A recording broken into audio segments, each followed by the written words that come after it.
anak-anak, Assalamualaikum warahmatullahi wabarakatuh. Hari ini kita akan belajar pembelajaran Bahasa Indonesia kelas 4 tema 1. Yuk belajar tentang gagasan pokok dan gagasan pendukung. Nah, apakah kalian tahu apa itu gagasan pokok dan gagasan pendukung? Gagasan pokok merupakan inti isi dari paragraf. Nah, meskipun inti, gagasan pokok tidak dapat berdiri sendiri.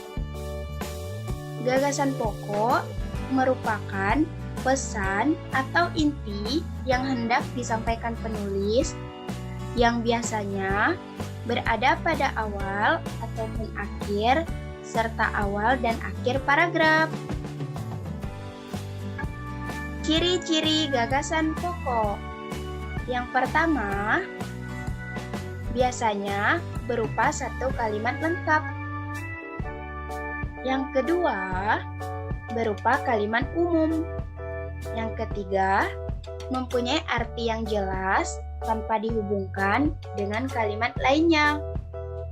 Yang keempat, mengandung topik permasalahan. Yang kelima, dalam satu paragraf terdapat satu gagasan pokok. Yang keenam, gagasan pokok terdapat dalam kalimat utama. Yang ketujuh, gagasan pokok dibentuk tanpa kata sambung maupun transisi. Yang kedelapan, pada paragraf induktif, gagasan pokok biasanya ditandai dengan kata-kata kunci. Misalnya, yang pertama sebagai kesimpulan, yang kedua yang penting, yang ketiga oleh karena itu, yang keempat dengan demikian, dan lainnya. Yuk cari tahu cara menemukan gagasan pokok. Ada dua cara. Yang pertama, membaca secara keseluruhan bacaan dengan cermat. Gagasan pokok adalah inti dari bahasan sebuah paragraf, sehingga kita harus mengetahui apa yang dibahas dari paragraf yang kita baca dengan cara memilah mana kalimat yang tidak menjelaskan kalimat lain. Dan yang kedua, temukan kalimat utama. Kalimat utama pada umumnya terletak di awal atau akhir paragraf. Namun, kalimat utama tidak selalu menjadi kalimat pertama sebuah paragraf. Nah, setelah gagasan pokok, kita mempelajari gagasan pendukung. Gagasan pendukung merupakan kalimat yang bersifat lebih khusus.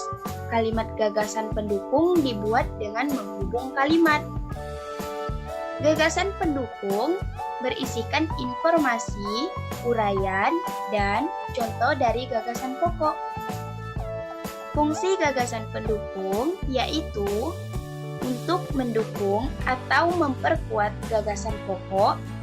Untuk menerangkan gagasan pokok biasanya butuh beberapa kalimat pendukung. Ciri-ciri gagasan pendukung. Yang pertama, tidak berdiri sendiri karena merupakan pelengkap gagasan pokok. Yang kedua, biasanya berupa contoh, data pendukung, atau kalimat pelengkap. Yang ketiga, bersifat khusus dari kalimat utama.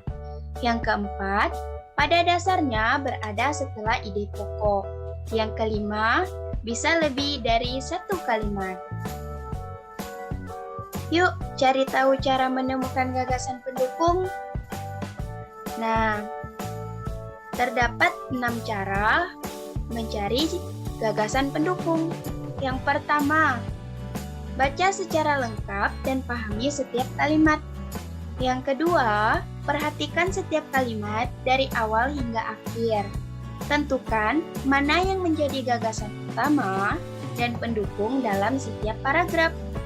Yang ketiga, tentukan gagasan utama terlebih dahulu, setelah itu akan mudah menentukan gagasan pendukung. Yang keempat, pada dasarnya letaknya setelah gagasan utama. Yang kelima, perlu diketahui gagasan pendukung memberikan penjelasan lebih detail mengenai gagasan pokok.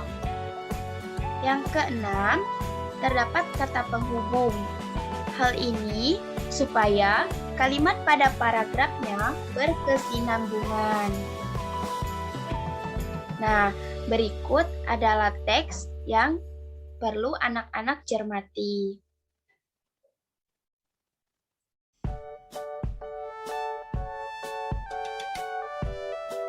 Nah, setelah membaca teks di atas, cobalah isi kolom di bawah ini.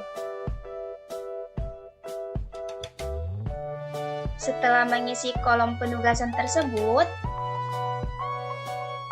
kesimpulan apa yang kamu ketahui mengenai materi gagasan pokok dan gagasan pendukung?